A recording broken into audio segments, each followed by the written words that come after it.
नमस्कार दोस्तों, क्राइम तक में आप सबका स्वागत है। मैं हूं सुप्रतिम बैनर्जी।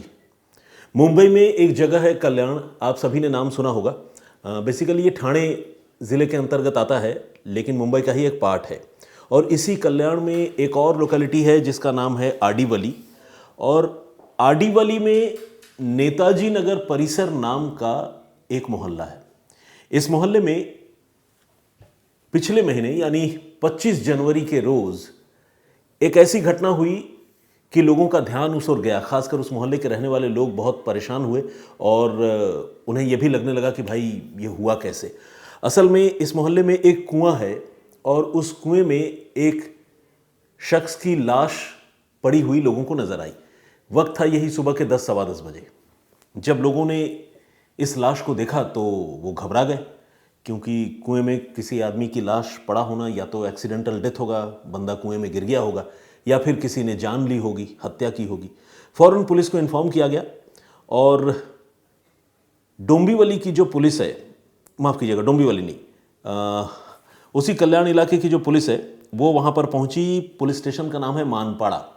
तो मानपाड़ा की पुलिस जब वहाँ पर पहुँची तो उन्होंने उस डेड बॉडी को खींच कर बाहर निकाला। लाश को देखकर ये क्लियर था कि ये मामला मर्डर का है, क्योंकि जो लाश बरामद हुई थी उसका गला जो है वो कटा हुआ था, मतलब थ्रोट स्लिट किया हुआ था, और कमर में नायलॉन की रस्सी बंधी हुई थी और जिससे पत्थर का कोई छोटा सा टुकड़ा जिसमें फंसा हुआ था। और देखने से लगता था कि शायद इस लाश को कुएं में डाला गया है और वो लाश पानी के ऊपर ना आ सके, इस इरादे से उस लाश के साथ रस्सी बांधी गई और रस्सी के साथ कोई बड़ा सा पत्थर भी बांधा गया था। लेकिन शायद वो बड़ा सा पत्थर पानी में रहकर जो है वो रस्सी की गांठ ढीली हो गई, वो खुल गया और कोई छोटा पत्थर का टुकड़ा उस रस्सी के साथ लगा रह गया और वो लाश ऊपर आ गई। तो ये सारी चीज़ें मर्डर की तरफ तो इंडिकेट कर ही रही थी, इस बात की तरफ भी इंडिकेट कर रही थी कि जिस आदमी की हत्या हुई है उसकी हत्या करने के बाद कातिलों ने लाश को ठिकाने लगाने के लिए इस कुएं को चुना है और बहुत दिमाग लगा है ताकि लाश जो है वो पानी के नीचे ही रहे और सड़ जाए और हमेशा हमेशा के लिए उसके बारे में लोगों को कोई जानकारी न मिले। अब जब पुलिस को इसके बारे में जानकारी मिली, मानपाड़ा की पुलिस जब वहाँ पर पहुँची, तो इस मामले की जांच जो है इंस्पेक्टर अशोक होनमाने को दी गई। अशोक होनमाने ने शुरुआत इस बात से ही की कि वो पता करें कि ये आदमी कौन है, क्योंकि जब तक मरने वाले शख्स की पहचान नहीं होगी तब तक उसके दोस्त और दुश्मनों का पता नहीं चलेगा, फिर कातिलों का भी पता नहीं चलेगा। तो ऐसे में पुलिस ने सबसे पहले उसकी पहचान पता करने की कोशिश शुरू की और लगातार जो है आसपास के इलाके में जो भी पुलिस स्टेशंस हैं और आसपास की जो लोकेलिटी है वहाँ में पुलिस ने पता करना शुरू किया कि इस पर्टिकुलर एज ग्रुप का, इस हुलिये का कोई आदमी क्या गायब है या लापता है, जिसकी कोई मिसिंग रिपोर्ट या मिसिंग कंप्लेंट किसी थाने में दर्ज हुई है। तो ये एक्सरसाइज जो है वो पुलिस कर रही थी। अब पुलिस ने जब जांच शुरू की तो पुलिस को थोड़ी सी मेहनत के बाद ये पता चल गया कि ये आदमी मुंबई के ही डोंबिवली ईस्ट के डावड़ी इलाके का रहने वाला था और इस आदमी की गुमशुदगी जो है वो 20 जनवरी को वहीं डोंबिवली के थाने में दर्ज की गई थी। असल में ये आदमी अपने घर से निकला था और इसके बाद लौट कर नहीं आया। घर में इसकी बीवी है और परिवार के दूसरे लोग भी हैं। तो जब ये लौट कर नहीं आया तो घर वालों ने अपने तौर पर उसे बहुत ढूंढा और आखिरकार उसकी बीवी ने इस सिलसिले में रिपोर्ट दर्ज करवा दी। बीवी का नाम था रीता और जिस आदमी की गुमशुदगी दर्ज कराई गई थी, जिसकी अब लाश बरामद हुई है, उसका नाम है चंद्र प्रकाश लोवंशी। तो अब जब गुमशुदगी का मामला था जो अब एक मर्डर के मामले में कन्वर्ट हो चुका था, तो पुलिस को शुरुआत घर वालों से बातचीत करके ही करनी थी। पुलिस की एक टीम पहुंची उसी डावड़ी इलाके में और वहां जाकर चंद्र प्रकाश लोवंशी के घर वालों से और ख़ासकर उसकी बीवी रीता से पुलिस ने पूछताछ शुरू की। अब रीता सिलसिलेवार तरीके से बताने लगी कि कैसे 20 जनवरी को उसका पति आखिरी बार घर से निकला और उसके बाद लौट कर नहीं आया। वो बहुत परेशान रही, ढूंढती रही, नहीं मिला, तो फिर उसने रिपोर्ट दर्ज कराई। ये सारी बातें उसने पुलिस को बताई। लेकिन पुलिस जब उससे बातचीत कर रही थी तो उसका बॉडी लैंग्वेज देखकर और उसकी बातों को सुनकर पुलिस को उस पर कुछ शक हो रहा था। असल में वो कई सवालों का जवाब देने में अटक रही थी, रुक रुक कर बात कर रही थी। एक सवाल जब 2 बार पूछा जाता था तो पहली बार में जवाब कुछ होता था, दूसरी बार में जवाब उसका थोड़ा-सा डिफरेंट होता था, बदल जाता था। तो ये सारी चीज़ें पुलिस के मन में शक पैदा कर रही थी कि कहीं उसके पति की मौत, उसके पति की गुमशुदगी, इन सब में इस महिला का ही कोई इन्वॉल्वमेंट तो नहीं है।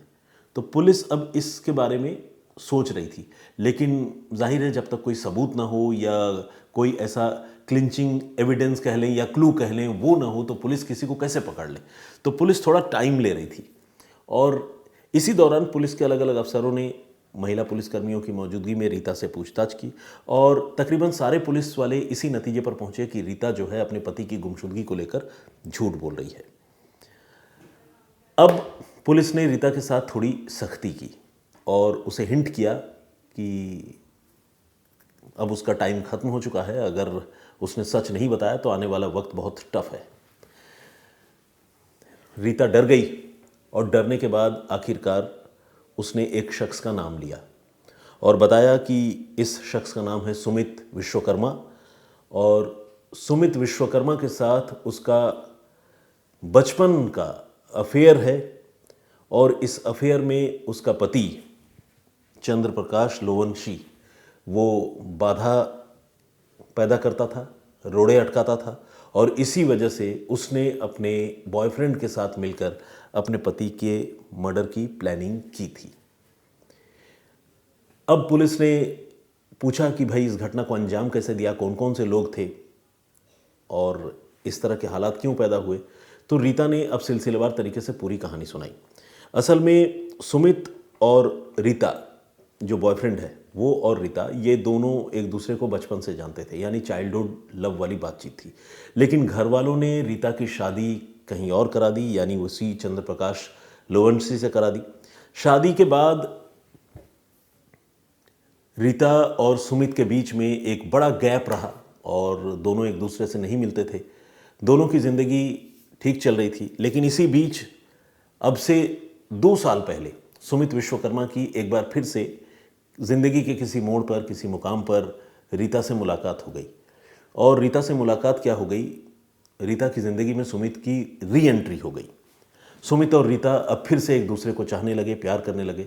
बचपन का प्यार जिंदा हो गया और अब रीता को अपना पति चंद्र प्रकाश वो अच्छा नहीं लगने लगा। इधर जब चंद्र प्रकाश को पता चला कि उसकी वाइफ सुमित नाम के किसी लड़के के साथ इन्वॉल्व है और लगातार दोनों बात करते हैं, मिलते हैं, तो उसको ये बात बुरी लगती थी। उसने जो है दोनों को डराना धमकाना, अपने तरीके से समझाना, रोकना ये शुरू कर दिया। लेकिन न तो रीता रुकने वाली थी और न ही सुमित रुकने वाले थे। फाइनली उन दोनों ने मिलकर ये प्लानिंग की कि वो चंद्र प्रकाश को ही रास्ते से हटा देंगे, किसी को कानो कान इसकी खबर नहीं होगी और फिर वो आगे अपनी ज़िंदगी एक साथ गुजारेंगे। इस प्लानिंग के तहत सुमित के साथ रिकंसिलिएशन के बहाने, यानी समझौता कराने के बहाने, रीता ने अपने पति चंद्र प्रकाश को राज़ी किया और दोनों को मिलवाया। जब दोनों एक दूसरे से मिले तो दोनों तरफ से बहुत बातें हुई। चंद्र प्रकाश ने तो दिल खोल कर अपनी बात कही कि भाई ये ठीक नहीं है इस तरह का, और उधर सुमित जो है अपने आप को बेगुनाह बताता रहा और कहता रहा कि नहीं आप बेवजह शक कर रहे हैं। तो एक तरह से सुमित ने रीता के पति चंद्र प्रकाश का विश्वास जीतने की कोशिश की और विश्वास जीत भी लिया। जीतने का नतीजा ये हुआ कि उसने चंद्र प्रकाश को एक पार्टी के लिए इनवाइट किया। चंद्र प्रकाश धोखे में आ गया, भरोसे में आ गया, पार्टी के लिए राज़ी हो गया और सुमित उसे लेकर अपने साथ गया। और सुमित के साथ 2 और लड़के थे जो इत्तेफाक से नाबालिग हैं। उन दोनों लड़कों को सुमित ने और चंद्र प्रकाश की पत्नी रीता ने पहले ही चंद्र प्रकाश के मर्डर की प्लानिंग में, उसकी साजिश में इन्वॉल्व कर रखा था। तो इन शॉर्ट पार्टी के बहाने सुमित ने चंद्र प्रकाश को किडनैप किया। किडनैप करने के बाद अपने 2 और सहयोगियों के साथ मिलकर, माइनर्स के साथ मिलकर, पहले उसकी गला काटकर हत्या कर दी और हत्या करने के बाद रात के अंधेरे में लोगों की नज़रों से बचते हुए नेताजी नगर में वो जो कुआं है जिसका मैं जिक्र कर रहा हूँ, उस कुएं में ले जाकर उन्होंने चंद्र प्रकाश की लाश फेंक दी। और चंद्र प्रकाश की लाश ऊपर ना आ सके इसलिए उसके पैरों में और खासकर कमर में रस्सी बांध दिया और रस्सी के साथ भारी पत्थर भी बांध दिया, मगर इत्तेफाक से इसे कुदरत का फैसला कहें या इत्तेफाक कहें, जो कहें, वो लाश जो है वो सरफेस्ड हो गई, ऊपर आ गई। और जब ऊपर आ गई तो लोगों की नज़र उस पर पड़ी। इसके बाद उसकी पहचान भी हुई, क्योंकि लाश जो है वो बहुत पुरानी नहीं थी, कुछ रोज़ पहले ही उसकी हत्या हुई थी। और मिसिंग कंप्लेंट जो उसकी बीवी ने दर्ज कराई थी अपने आप को इनोसेंट दिखाने के लिए, उसका वही मिसिंग कंप्लेंट जो है उसके पकड़े जाने की वजह बन गई। और पुलिस ने फाइनली रीता को, उसके बॉयफ्रेंड सुमित को और उन 2 माइनर्स को एप्रीहेंड किया और बाकी रीता को और उसके बॉयफ्रेंड सुमित को गिरफ्तार कर लिया। और इस तरह एक अच्छा खासा परिवार जो ठीक ठाक था, उस परिवार में सिर्फ इलिसिट रिलेशन कह लें या कह लें कि इस तरह का रिलेशन जिसका शायद कोई कंक्लूसिव एंड नहीं हो सकता, उस रिलेशन ने उस परिवार को तबाह कर दिया। एक शख्स की हत्या हो गई, 4 लोग गिरफ्त में आ गए, 2 जेल जाएंगे, 2 करेक्शन होम जाएंगे, माइनर्स। तो ये थी पूरी कहानी जो मुंबई से थी। इस कहानी पर आपकी क्या राय है? अगर आप हमें कमेंट करके बताएं तो बहुत अच्छा लगेगा। बाकी जो प्रीवियस स्टोरी मैंने आप लोगों को सुनाई थी, उसमें मैंने आप लोगों को बताया था कि किस तरह से मुंबई का ही एक शख्स जो लोगों को अगवा किया करता था, उनकी जान लिया करता था, कत्ल कर दिया करता था, वो शख्स पकड़ा गया और सिर्फ एक डायलॉग की वजह से मर्डर की उस साजिश का खुलासा हुआ। क्या था वो डायलॉग? कैसे एक डायलॉग से एक मर्डर केस खुला? अगर आप जानना चाहते हैं तो उस स्टोरी को क्राइम तक के प्लेलिस्ट में जाकर सुप्रतिम से सुनिए में, आप उसे सुन सकते हैं। अर्शी बेबी के नाम से एक आईडी है, उन्होंने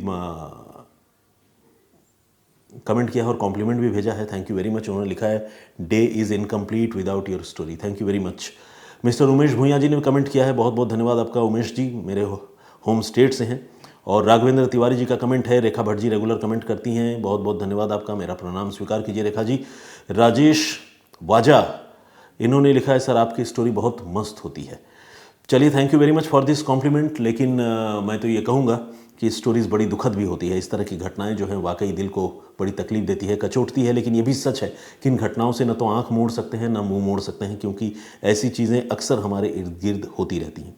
और ऐसी घटनाओं के बारे में ज़्यादा से ज़्यादा जानना समझना ही मुझे लगता है एक तरीका हो सकता है कि कैसे ऐसी चीज़ों से हम बचें और उसे अवॉइड करें। बादल ने भी कमेंट किया है, बहुत स्वागत आपका। होमी राय परूप श्रेष्ठा जी जर्मनी से कमेंट करते हैं।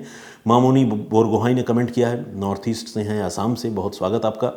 और प्रदीप भाम्बू जी हमारे रेगुलर लिसनर हैं, उन्होंने भी राम राम कहा है, मेरी ओर से भी राम राम आपको। लव यू भाई लिखा है, साजिद हैं बिजनौर से, उत्तर प्रदेश से, रेगुलर लिसनर हैं, कमेंट करते हैं।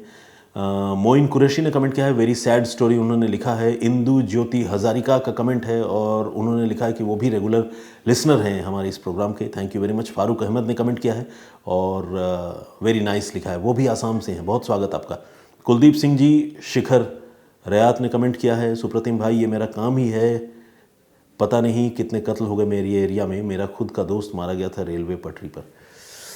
देखिए, अपराध की घटनाएं हर तरफ होती हैं, जितना हो सके इन घटनाओं को होने से पहले सेंस करना और उससे बचना, दूसरों को बचाना, इसकी कोशिश हमें करनी चाहिए।